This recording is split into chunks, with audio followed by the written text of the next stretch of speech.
મોરબીના હળવદમાં વરસાદી પાણીનો નિકાલ ન થતા ખેડૂતોની મહેનત પાણીમાં ગઈ।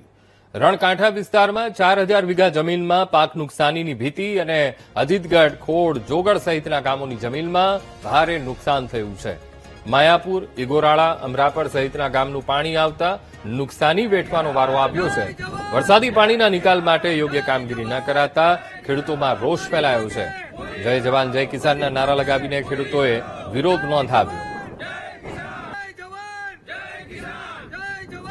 और जोगड़ अजीतगढ़ हमारा गाम छेलू है जोगड़ आ बधु पाणी अहींया आवे 4000 वीघा जमीन थी ऊपर जमीन आ बधी अत्यारे क्या है ज नहीं के कपा बधो बरी गयो छे हाव बरी गयो।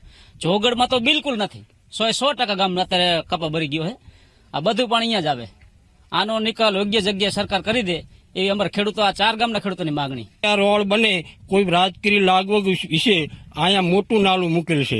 आ नाला द्वारा अमारा गामनी 5000 एकड़ जमीन बूडमां जाय छे, जोगड़नी जमीन बूडमां जाय छे, खोड़नी जमीन बूडमां जाय छे। अमारा तमाम खेडूतोनो अत्यार सुधी खर्चो करेलो बधोय पाणीमां गयो छे। એટલા માટે અમે સરકારને હાથ જોડી વિનંતી કરી છે કે અમારો આ પ્રશ્ન રહ્યો તાબડતોબ નિકાલ કરો, નહીતર અમે આ નાલું રહ્યું ને 2 દિવસની અંદર પૂરી દઈશું। ખેડૂતોનો આક્ષેપ છે કે ગેરકાયદે રીતે બનાવેલા ગરનાળાને કારણે છેલ્લા ઘણા વર્ષોથી પાણી ભરાવાની સમસ્યા શરૂ થઈ છે। અનેક ગામડાઓમાંથી પાણી આવતા પાકને નુકસાન થયું છે, જેના કારણે ખેડૂતોનો ખર્ચ પણ માથે પડ્યો છે અને હવે ખેડૂતોમાં કામગીરી સામે ભારે આક્રોશ જોવા મળી રહ્યો છે। વારંવાર સરકારને અમે રજૂઆત કરી છે, સરકાર હજી આંખ આડા કાન કરે છે। અમારું કોઈ બોલેલું કોઈ ધ્યાનમાં લીધું નથી। અમારા ગામની જમીન આ 4000 વીઘા જમીન બધી પાણીમાં ગરકાવ થઈ ગઈ છે અને મોંઘા ભાવનું બિયારણ, ખાતર ખેડૂતે ઉછીના પૈસા લાવી લઈને વાવેતર કર્યા છે અને આજે પાક બધો બળીને ભસ્મ થઈ ગયો છે અને પાણી ભરાણા છે। મેન પ્રશ્ન આ નાલાનો છે। મૈયાપુરનું પાણી અમારા ગામમાં કરે, મેન પ્રશ્ન મૈયાપુરના પાણીના નાલાનો છે। આ નાલું અહીંયા હતું જ નહીં, પહેલા આ નાલું હતું જ નહીં। કોઈ રાજકીય વખતથી કે કોઈના કહેવાથી આ નાલું અહીં થયું છે। નગર અમારા વડવાઈ કહેતા હતા કે અહીંયા નાલું કોઈ જગ્યાએ હતું જ નહીં, બરોબર। અને સીમાડે એન્જિનિયર પ્લાનમાં આ નાલું છે નહીં અને મૂકી દીધું છે લાગવગ કે રાજકીય લાગવગ છે આમાં પૂરેપૂરી।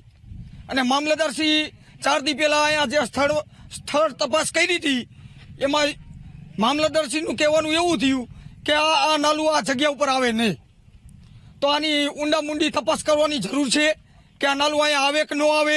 મામલતદારશ્રી, કલેક્ટરશ્રી અને આ નાલું અત્યારે હાલ જે આ વરસાદ પડ્યો છે, ખોડ, જોગણ, અજીતગઢ તમામ ખેડૂત મિત્રો અહીંયા આવ્યા છે। તમામ ખેડૂત મિત્રની જમીન પાણીમાં બધાયની ગરકાવ થઈ ગઈ, બધાયનો પાક નિષ્ફળ ટોટલ લોસમાં વહી ગયો હોય।